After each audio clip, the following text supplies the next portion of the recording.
ശാന്തി 20/6/25 പ്രഭാത മുരളി ബാബ്ദാദ മധുബൻ. ബാബ പറയുന്നു, മധുരമായ കുട്ടികളെ, ബാബയുടെ സ്നേഹം നേടണം എന്നുണ്ടെങ്കിൽ ആത്മാഭിമാനിയായി ഇരിക്കൂ. ബാബയിൽ നിന്നും നമ്മൾ സ്വർഗത്തിൻ്റെ സമ്പത്ത് നേടിക്കൊണ്ടിരിക്കുന്നു. ഈ സന്തോഷത്തിലിരിക്കൂ. ചോദ്യം: സംഗമയുഗത്തിൽ നിങ്ങൾ ബ്രാഹ്മണനിൽ നിന്നും ഫരിഷ്തയാകുന്നതിനു വേണ്ടി ഏതൊരു ഗുപ്ത പ്രയത്നമാണ് ചെയ്യുന്നത്? ഉത്തരം: ബ്രാഹ്മണരായ നിങ്ങൾക്ക് പവിത്രമാകുന്നതിൻ്റെ ഗുപ്ത പ്രയത്നമാണ് ചെയ്യേണ്ടി വരുന്നത്. നിങ്ങൾ ബ്രഹ്മാവിൻ്റെ കുട്ടികൾ സംഗമത്തിൽ സഹോദരി സഹോദരന്മാരാണ്. സഹോദരി സഹോദരന്മാർക്ക് മോശമായ ദൃഷ്ടി ഉണ്ടായിരിക്കുക സാധ്യമല്ല. സ്ത്രീ പുരുഷന്മാർ ഒരുമിച്ച് കഴിയുമ്പോഴും രണ്ടുപേരും സ്വയം BK ആണ് എന്ന് മനസ്സിലാക്കുന്നു. ഈ സ്മൃതിയിലൂടെ എപ്പോൾ പൂർണ്ണമായും പവിത്രമാകുമോ അപ്പോൾ ഫരിഷ്തയാകുവാൻ സാധിക്കും. ഓം ശാന്തി. മധുരമധുരമായ കുട്ടികളെ, സ്വയം ആത്മാവാണ് എന്ന് മനസ്സിലാക്കിയാണ് ഇവിടെ ഇരിക്കേണ്ടത്. ഈ രഹസ്യം കുട്ടികളായ നിങ്ങൾക്കും മനസ്സിലാക്കിച്ചു കൊടുക്കേണ്ടതുണ്ട്. ആത്മാഭിമാനിയായി ഇരിക്കുമെങ്കിൽ ബാബയോടുള്ള സ്നേഹം നിലനിൽക്കും. ബാബ നമ്മെ രാജയോഗം പഠിപ്പിക്കുകയാണ്. ബാബയിൽ നിന്നും നമ്മൾ സ്വർഗത്തിൻ്റെ സമ്പത്ത് നേടിക്കൊണ്ടിരിക്കുന്നു. ഈ ഓർമ്മ മുഴുവൻ ദിവസവും ബുദ്ധിയിൽ ഉണ്ടായിരിക്കട്ടെ. ഇതിൽ തന്നെയാണ് പ്രയത്നമുള്ളത്. ഇത് അടിക്കടി മറന്നു പോകുന്നു. അപ്പോൾ സന്തോഷത്തിൻ്റെ രസം ഡള്ളായി പോകുന്നു. ബാബ മുന്നറിയിപ്പ് തരികയാണ്, കുട്ടികളെ, ദേഹ്യാഭിമാനി ആയിരിക്കൂ. സ്വയം ആത്മാവാണ് എന്ന് മനസ്സിലാക്കൂ. ഇപ്പോൾ ആത്മാക്കളുടെയും പരമാത്മാവിൻ്റെയും മേളയാണല്ലോ. മേള നടന്നിരുന്നു. എപ്പോൾ നടന്നിരുന്നു? തീർച്ചയായും കലിയുഗത്തിൻ്റെ അന്തിമവും സത്യയുഗത്തിൻ്റെ ആദിയുടെയും സംഗമത്തിൽ തന്നെയാണ് നടന്നിട്ടുണ്ടാവുക. ഇന്ന് കുട്ടികൾക്ക് ടോപ്പിക്കിനെ കുറിച്ച് മനസ്സിലാക്കിച്ചു തരുന്നു. നിങ്ങൾ തീർച്ചയായും ടോപ്പിക് എടുക്കണം. ഉയർന്നതിലും ഉയർന്നത് ഭഗവാനാണ്. പിന്നെ താഴേക്ക് വരുമ്പോൾ ബ്രഹ്മ, വിഷ്ണു, ശങ്കർ, ബാബയും ദേവതമാരും. ശിവനും ബ്രഹ്മ, വിഷ്ണു, ശങ്കറും തമ്മിലുള്ള ബന്ധം എന്താണ് എന്ന് മനുഷ്യർക്കറിയില്ല. ആർക്കും തന്നെ അവരുടെ ജീവിതകഥ അറിയില്ല. ത്രിമൂർത്തിയുടെ ചിത്രം പ്രസിദ്ധമാണ്. ഇവർ മൂന്നും ദേവതമാരാണ്. 3 പേർ മാത്രമുള്ള ധർമ്മം ഉണ്ടായിരിക്കുന്നില്ല. ധർമ്മമാകട്ടെ വലുതായിരിക്കും. ഡേറ്റി ധർമ്മം. ഇവർ സൂക്ഷ്മവദനവാസികളാണ്. മുകളിലാണ് ശിവബാബ. മുഖ്യമായത് ബ്രഹ്മാവും വിഷ്ണുവും. ഇപ്പോൾ ബാബ മനസ്സിലാക്കിച്ചു തരുന്നു, ബ്രഹ്മ സോ വിഷ്ണു, വിഷ്ണു സോ ബ്രഹ്മ എങ്ങനെയാകുന്നു എന്ന ടോപ്പിക് നിങ്ങൾക്ക് നൽകേണ്ടതുണ്ട്. നമ്മൾ ശൂദ്രനിൽ നിന്നും ബ്രാഹ്മണനും, ബ്രാഹ്മൺ സോ ദേവതയും ആണ് എന്ന് നിങ്ങൾ പറയുന്നത് പോലെ തന്നെയാണ് ഇവരുടേതും. ഏറ്റവും ആദ്യം ബ്രഹ്മ സോ വിഷ്ണു, വിഷ്ണു സോ ബ്രഹ്മ. അവർ പറയുന്നു ആത്മാ സോ പരമാത്മ, പരമാത്മാ സോ ആത്മാ എന്ന്. ഇതാകട്ടെ തെറ്റാണ്. അങ്ങനെ ആവുക സാധ്യമല്ല. അതിനാൽ ഈ ടോപ്പിക്കിനെ കുറിച്ച് നല്ല രീതിയിൽ മനസ്സിലാക്കിച്ചു കൊടുക്കണം. ചിലർ പറയുന്നു പരമാത്മാവ് ശ്രീകൃഷ്ണന്റെ ശരീരത്തിൽ വന്നു എന്ന്. അഥവാ ശ്രീകൃഷ്ണനിൽ വന്നിരുന്നു എങ്കിൽ പിന്നെ ബ്രഹ്മാവിന്റെ പാർട്ട് സമാപ്തമാകുമായിരുന്നേനെ. ശ്രീകൃഷ്ണൻ സത്യയുഗത്തിലെ ആദ്യത്തെ പ്രിൻസാണ്. ആ ഒന്നിന് വന്ന് പാവനമാക്കുന്നതിനു വേണ്ടി അവിടെ പതിതർ എങ്ങനെ ഉണ്ടായിരിക്കുവാനാണ്? തികച്ചും തെറ്റാണ്. ഈ കാര്യങ്ങളും മഹാരഥിയും സർവീസുകളുമായ കുട്ടികൾ തന്നെയാണ് മനസ്സിലാക്കുന്നത്. മറ്റാരുടെയും ബുദ്ധിയിൽ ഇരിക്കുന്നത് തന്നെയില്ല. ഈ ടോപ്പിക് ആകട്ടെ വളരെ ഫസ്റ്റ് ക്ലാസ് ആണ്. ബ്രഹ്മ സോ വിഷ്ണു, വിഷ്ണു സോ ബ്രഹ്മ എങ്ങനെയാകുന്നു? അവരുടെ ജീവിത കഥ പറഞ്ഞു തരികയാണ്. കാരണം ഇവ തമ്മിൽ കണക്ഷൻ ഉണ്ട്. ഇങ്ങനെയാണ് ആരംഭിക്കേണ്ടത്. ബ്രഹ്മ സോ വിഷ്ണു 1 സെക്കൻഡിൽ ആകുന്നു. വിഷ്ണു സോ ബ്രഹ്മ ആകുന്നതിന് 84 ജന്മങ്ങൾ എടുക്കുന്നു. ഇത് വളരെയധികം മനസ്സിലാക്കേണ്ട കാര്യങ്ങളാണ്. ഇപ്പോൾ നിങ്ങൾ ബ്രാഹ്മണ കുലത്തിൽ നിന്നാണ്. പ്രജാപിത ബ്രഹ്മാവിൻ്റെ ബ്രാഹ്മണകുലം എവിടെ പോയി? പ്രജാപിത ബ്രഹ്മാവിൻ്റെ പുതിയ ലോകം വേണ്ടതാണല്ലോ. പുതിയ ലോകം സത്യയുഗമാണ്. അവിടെ പ്രജാപിത ഉണ്ടായിരിക്കുന്നില്ല. കലിയുഗത്തിലും പ്രജാപിത ഉണ്ടാവുക സാധ്യമല്ല. അത് സംഗമയുഗത്തിലാണ് ഉള്ളത്. നിങ്ങളിപ്പോൾ സംഗമത്തിലാണ്. ശൂദ്രനിൽ നിന്നും നിങ്ങൾ ബ്രാഹ്മണൻ ആയിരിക്കുന്നു. ബാബ ബ്രഹ്മാവിനെ അഡോപ്റ്റ് ചെയ്തിരിക്കുകയാണ്. ശിവ് ബാബ ഇദ്ദേഹത്തെ എങ്ങനെ രചിച്ചു എന്നത് ആരും അറിയുന്നില്ല. ത്രിമൂർത്തിയിൽ രചയിതാവായ ശിവന്റെ ചിത്രം തന്നെയില്ല. അപ്പോൾ അത് ഉയർന്നതിലും ഉയർന്ന ഭഗവാനാണ് എന്ന് എങ്ങനെ അറിയുവാൻ കഴിയും? ബാക്കിയെല്ലാം ആ ഒന്നിൻ്റെ രചനയാണ്. ഇതാണ് ബ്രാഹ്മണ സമ്പ്രദായം. അപ്പോൾ തീർച്ചയായും പ്രജാപിതാവ് വേണ്ടതാണ്. കലിയുഗത്തിൽ ഉണ്ടായിരിക്കുക സാധ്യമല്ല. സത്യയുഗത്തിലും ഉണ്ടായിരിക്കുന്നില്ല. ബ്രാഹ്മണ ദേവി ദേവതായ നമ എന്ന് പാടപ്പെടുന്നു. ഇപ്പോൾ ബ്രാഹ്മണർ എവിടെയുള്ളവരാണ്? പ്രജാപിത ബ്രഹ്മാവ് എവിടെയുള്ളതാണ്? തീർച്ചയായും സംഗമയുഗത്തിലേത് എന്ന് പറയും. ഇതാണ് പുരുഷോത്തമ സംഗമയുഗം. ഈ സംഗമയുഗത്തിൻ്റെ വർണ്ണന ഒരു ശാസ്ത്രങ്ങളിലും ഇല്ല. മഹാഭാരത യുദ്ധവും സംഗമത്തിലാണ് നടന്നത്, അല്ലാതെ സത്യയുഗത്തിലോ കലിയുഗത്തിലോ അല്ല. പാണ്ഡവരും കൗരവരും ഇവർ സംഗമത്തിലാണ്. പാണ്ഡവരായ നിങ്ങൾ സംഗമയുഗിയാണ്, കൗരവർ കലിയുഗിയാണ്. ഗീതയിലും ഭഗവാൻ വാച എന്ന് ഉണ്ടല്ലോ. നിങ്ങളാണ് പാണ്ഡവർ, ദൈവിക സമ്പ്രദായം. നിങ്ങൾ ആത്മീയ വഴികാട്ടികളാകുന്നു. നിങ്ങളുടേത് ആത്മീയ യാത്രയാണ്. അത് നിങ്ങൾ ബുദ്ധി കൊണ്ടാണ് ചെയ്യുന്നത്. ബാബ പറയുന്നു, സ്വയം ആത്മാവാണ് എന്ന് മനസ്സിലാക്കൂ. ഓർമ്മയുടെ യാത്രയിലിരിക്കൂ. ശാരീരികമായ യാത്രയിൽ തീർത്ഥ സ്ഥലങ്ങളിൽ പോയി പിന്നെ മടങ്ങി വരുന്നു. അത് പകുതി കൽപ്പം തുടരുന്നു. ഈ സംഗമയുഗത്തിലെ യാത്ര ഒരു തവണത്തേത് മാത്രമാണ്. നിങ്ങൾ പോയ ശേഷം മൃത്യുലോകത്തിലേക്ക് മടങ്ങി വരികയില്ല. പവിത്രമായി പിന്നെ നിങ്ങൾക്ക് പവിത്ര ലോകത്തിലേക്കാണ് വരേണ്ടത്. അതിനാൽ നിങ്ങൾ ഇപ്പോൾ പവിത്രമായി കൊണ്ടിരിക്കുന്നു. നിങ്ങൾക്കറിയാം, ഇപ്പോൾ നമ്മൾ ബ്രാഹ്മണ സമ്പ്രദായത്തിലേതാണ്. പിന്നീട് ദേവതാ സമ്പ്രദായവും വിഷ്ണു സമ്പ്രദായവും ആകുന്നു. സത്യയുഗത്തിൽ ദേവീ ദേവതമാർ വിഷ്ണു സമ്പ്രദായത്തിലാണ്. അവിടെ ചതുർഭുജത്തിൻ്റെ പ്രതിമയുണ്ടായിരിക്കും. അതിലൂടെ ഇവർ വിഷ്ണു സമ്പ്രദായമാണ് എന്നത് അറിയാൻ കഴിയുന്നു. ഇവിടെയുള്ളത് രാവണന്റെ പ്രതിമയാണ്. അപ്പോൾ രാവണ സമ്പ്രദായമാണ്.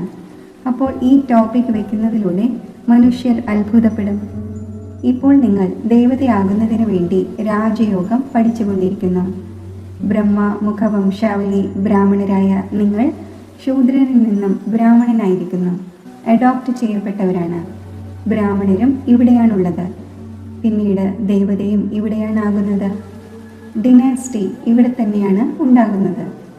ഡിനാസ്റ്റി എന്ന രാജധാനിയെയാണ് പറയുന്നത്.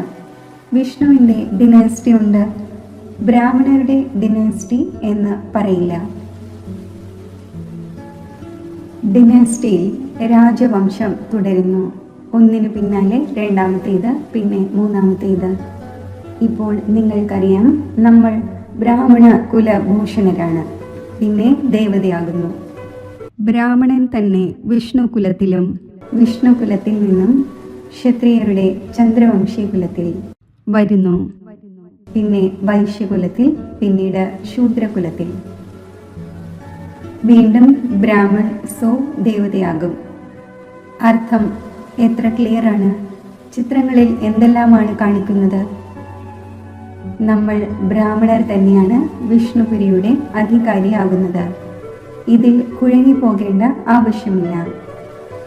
ബാബ തരുന്ന പ്രബന്ധത്തെക്കുറിച്ച് ആർക്ക് എങ്ങനെ മനസ്സിലാക്കിച്ചു കൊടുക്കട്ടെ എന്ന് വിചാരസാഗര മഥനം ചെയ്യണം.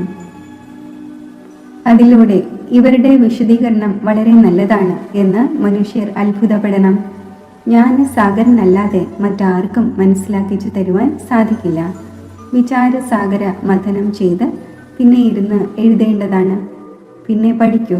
അപ്പോൾ ചിന്തയിൽ വരും. ഇന്ന ഇന്ന വാക്കുകൾ ചേർക്കേണ്ടതാണ്.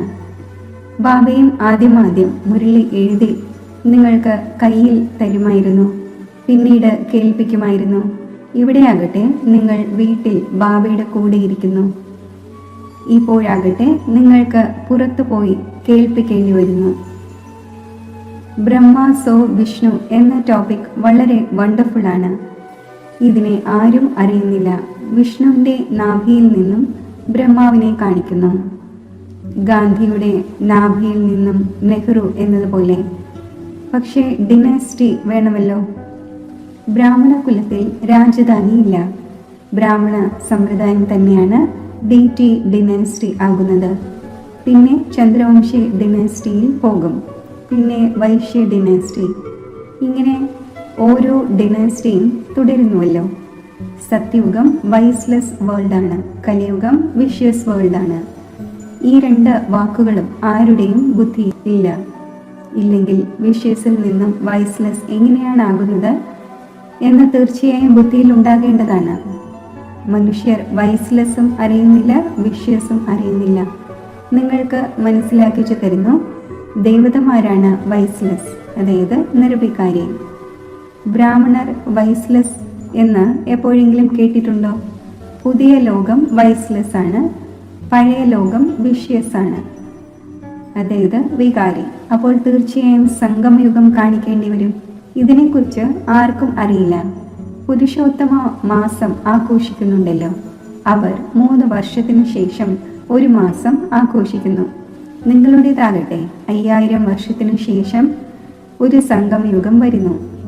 മനുഷ്യർ ആത്മാവിനെയും പരമാത്മാവിനെയും യഥാർത്ഥമായി അറിയുന്നില്ല.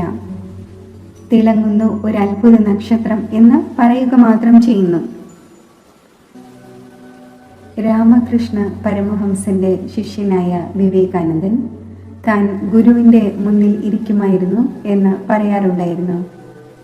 ഗുരുവിനെയും ധ്യാനിക്കാറുണ്ടല്ലോ.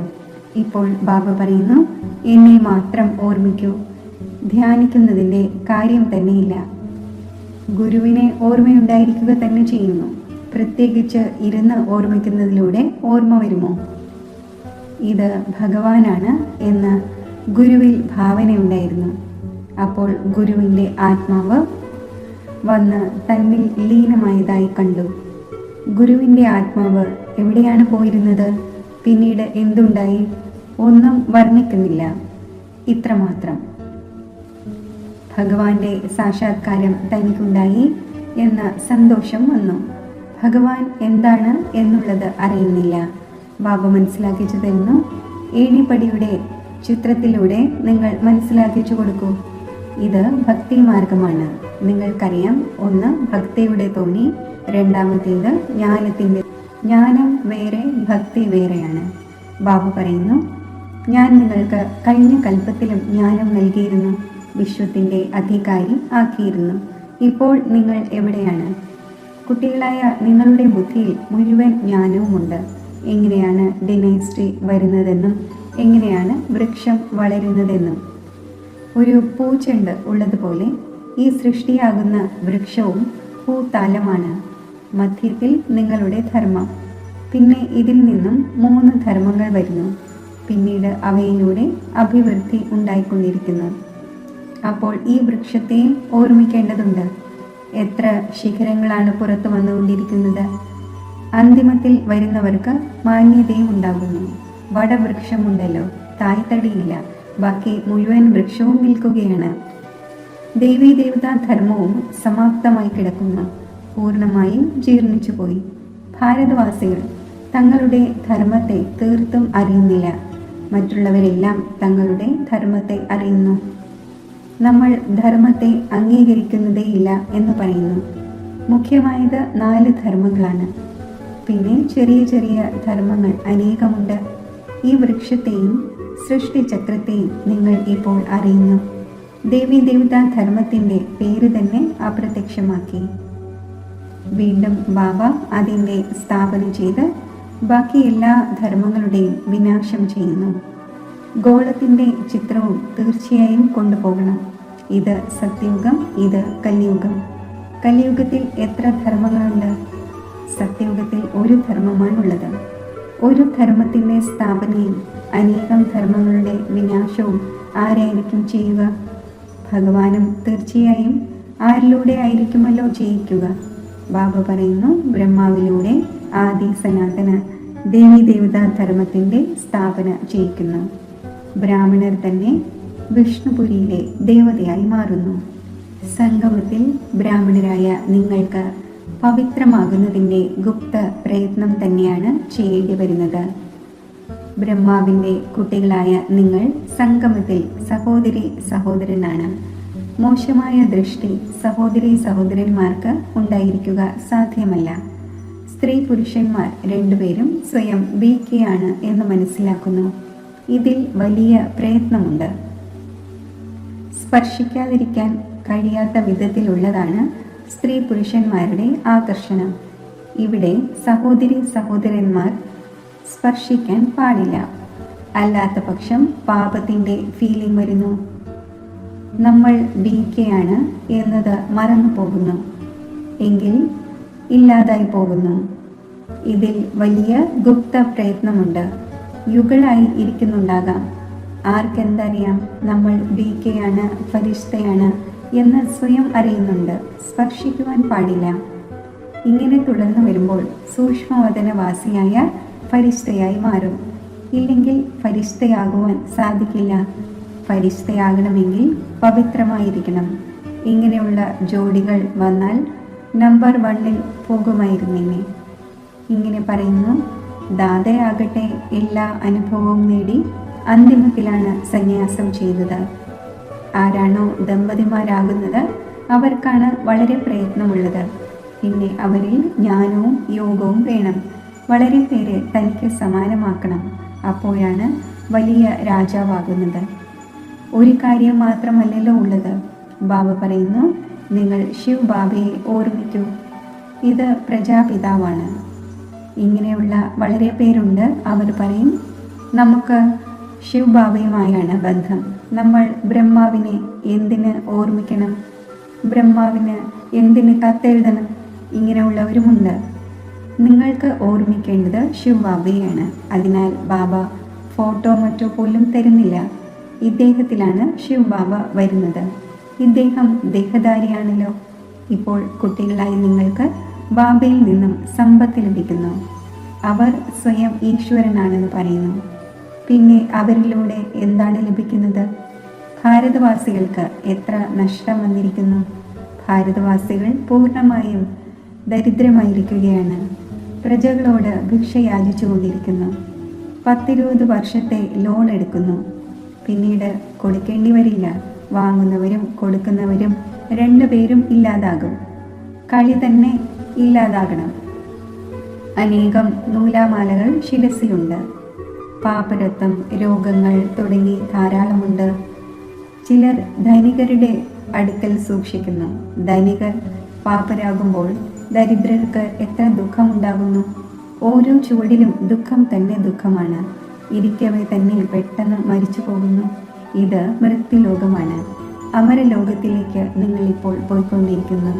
അമരപുരിയുടെ ചക്രവർത്തിയാകുന്നു. അമരനാഥൻ പാർവതിമാരായ നിങ്ങളെ സത്യമായ അമരകഥ കേൾപ്പിച്ചുകൊണ്ടിരിക്കുന്നു. നിങ്ങൾക്കറിയാം, അമരം ബാബയാണ്. ആ ഒന്നിൽ നിന്നും നമ്മൾ അമരകഥ കേട്ടുകൊണ്ടിരിക്കുന്നു. ഇപ്പോൾ അമരലോകത്തിലേക്ക് പോകേണ്ടതുണ്ട്. ഈ സമയം നിങ്ങൾ സംഗമയുഗത്തിലാണ്. ശരി, മധുരമധുരമായ വളരെ കാലം വേർപിരിഞ്ഞ ശേഷം തിരിച്ചു കിട്ടിയ കുട്ടികൾക്ക് മാതാവും പിതാവുമായ ബാബ്ദാദയുടെ സ്നേഹസ്മരണകൾ. Good morning. ആത്മീയ അച്ഛൻ്റെ ആത്മീയ കുട്ടികൾക്ക് നമസ്തേ.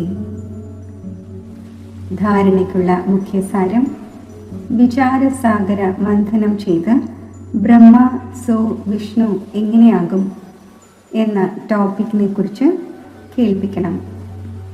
ബുദ്ധിയെ ജ്ഞാന മഥനത്തിൽ ബിസിയാക്കി വെക്കണം. രാജപദം പ്രാപ്തമാക്കുന്നതിന് വേണ്ടി ജ്ഞാനത്തോടും യോഗത്തോടുമൊപ്പം തനിക്ക് സമാനം ആക്കുന്നതിൻ്റെ സേവനവും ചെയ്യണം. തൻ്റെ ദൃഷ്ടി വളരെ ശുദ്ധമാക്കണം. വരദാനം: ഒരു ബാബയുമായി സർവസംബന്ധങ്ങളും അനുഭവിക്കുന്ന അക്ഷീണരും വിഘ്നവിനാശകരുമായി ഭവിക്കട്ടെ. ഏത് കുട്ടികളുടെ സർവസംബന്ധവും ഒരു ബാബയുമായിട്ടാണോ അവർക്ക് മറ്റെല്ലാ സംബന്ധങ്ങളും നിമിത്തമാത്രമായി അനുഭവപ്പെടും. അവർ സദാ സന്തോഷത്തിൽ നൃത്തമാടുന്നവർ ആയിരിക്കും. ഒരിക്കലും ക്ഷീണത്തിൻ്റെ അനുഭവമുണ്ടാകില്ല. അക്ഷീണം ആയിരിക്കും. ബാബയും സേവനവും ഈ താൽപര്യത്തിൽ മഗ്നമായിരിക്കും. വിഘ്നങ്ങൾ കാരണം നിൽക്കുന്നതിന് പകരം സദാ വിഘ്നവിനാശകർ ആയിരിക്കും. സർവസംബന്ധങ്ങളുടെയും അനുഭൂതി ഒരു ബാബയുമായി ഉള്ളത് കാരണം ഡബിൾ ലൈറ്റ് ആയിരിക്കും. ഒരു ഭാരവും ഉണ്ടായിരിക്കില്ല. സർവ കംപ്ലയിൻസും സമാപ്തമാകും. കംപ്ലീറ്റ് സ്ഥിതിയുടെ അനുഭവമുണ്ടാകും. സഹജയോഗിയാകും. സ്ലോഗൻ: സങ്കല്പത്തിലെങ്കിലും ഏതെങ്കിലും ദേഹധാരിയുടെ നേർക്ക് ആകർഷിതരാവുക എന്നാൽ അവിശ്വസ്തർ ആവുക എന്നാണ്.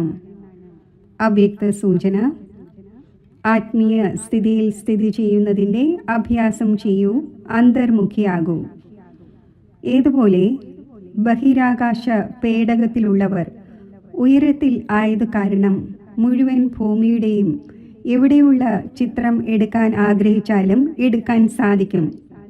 അതേപോലെ സൈലൻസിൻ്റെ ശക്തിയിലൂടെ, അന്തർമുഖി പേടകത്തിലൂടെ, മനസ്സാശക്തിയിലൂടെ ഏതൊരു ആത്മാവിനെയും ചരിത്രവാൻ ആക്കുന്നതിൻ്റെയും ശ്രേഷ്ഠ ആത്മാവാകുന്നതിൻ്റെയും പ്രേരണ നൽകുവാൻ സാധിക്കും. ഓം ശാന്തി. യോഗത്തിൻ്റെ അഭ്യാസം.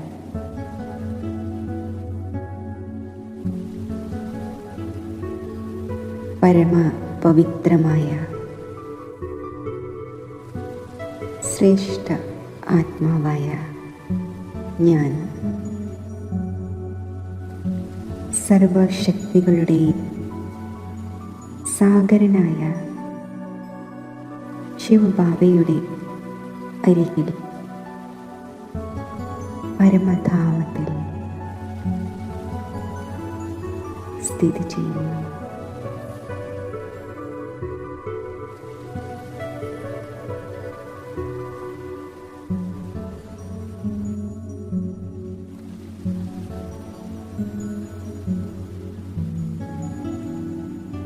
വിശ്വകല്യാൺകാരിയായ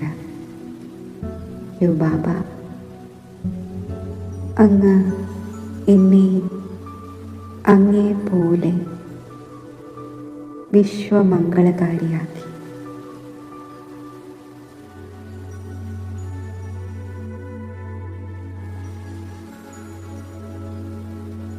ഞാൻ എത്ര ഭാഗ്യശാലി ആത്മാവാണ്.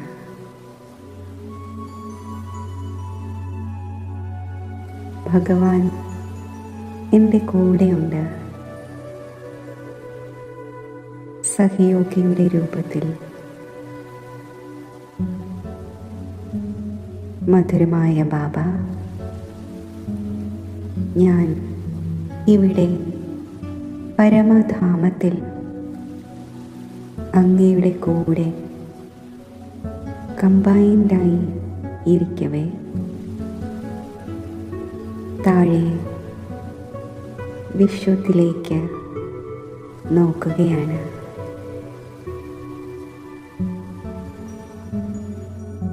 അങ്ങിൽ നിന്നും ലഭിക്കുന്ന ലൈറ്റിൻ്റെയും മൈറ്റിൻ്റെയും കിരണങ്ങൾ ഞാൻ വിശ്വത്തിലേക്ക് വ്യാപിപ്പിക്കുകയാണ്.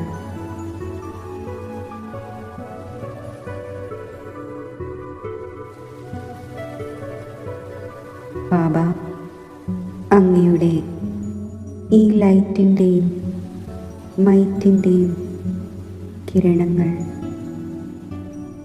സ്പർശിച്ച് വിശ്വത്തിലെ ആത്മാക്കളുടെ അടഞ്ഞുപോയ ആത്മജ്യോതി തെളിയുന്നു.